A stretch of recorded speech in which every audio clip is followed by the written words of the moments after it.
Jeremiah chapter 27.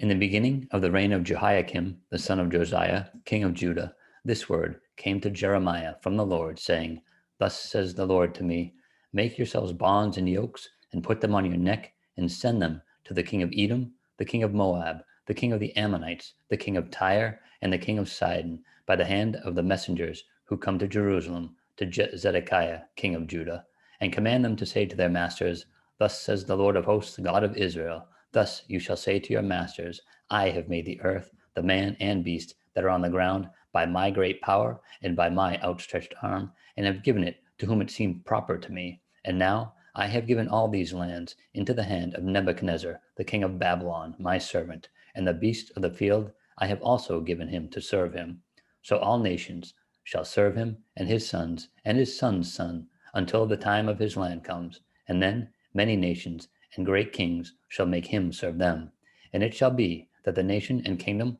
which will not serve Nebuchadnezzar, the king of Babylon, and which will not put its neck under the yoke of the king of Babylon, that nation I will punish, says the Lord, with the sword, the famine, and the pestilence, until I have consumed them by his hand. Therefore, do not listen to your prophets, your diviners, your dreamers, your soothsayers, or your sorcerers, who speak to you, saying, You shall not serve the king of Babylon, for they prophesy a lie to you, to remove you far from your land, and I will drive you out, and you will perish. But the nations that bring their necks under the yoke of the king of Babylon and serve him, I will let them remain in their own land, says the Lord, and they shall till it and dwell in it.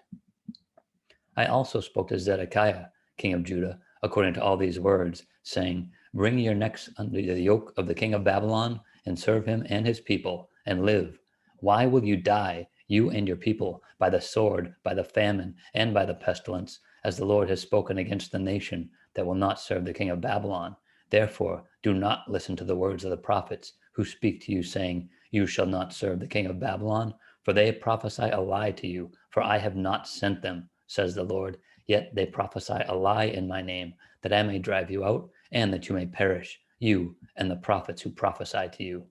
Also, I spoke to the priests and to all the people, saying, Thus says the Lord, do not listen to the words of your prophets who prophesy to you, saying, Behold, the vessels of the Lord's house will now shortly be brought back from Babylon, for they prophesy a lie to you. Do not listen to them. Serve the king of Babylon and live. Why should the city be laid waste? But if they are prophets, and if the word of the Lord is with them, let them now make intercession to the Lord of hosts, that the vessels which are left in the house of the Lord, in the house of the king of Judah, and at Jerusalem, do not go to Babylon. For thus says the Lord of hosts, concerning the pillars, concerning the sea, concerning the carts, and concerning the remainder of the vessels that remain in this city, which Nebuchadnezzar, king of Babylon, did not take, when he carried away captive Jeconiah, the son of Jehoiakim, king of Judah, from Jerusalem to Babylon, and all these nobles of Judah and Jerusalem? Yes, thus says the Lord of hosts, the God of Israel, concerning the vessels that remain in the house of the Lord and in the house of the king of Judah and of Jerusalem.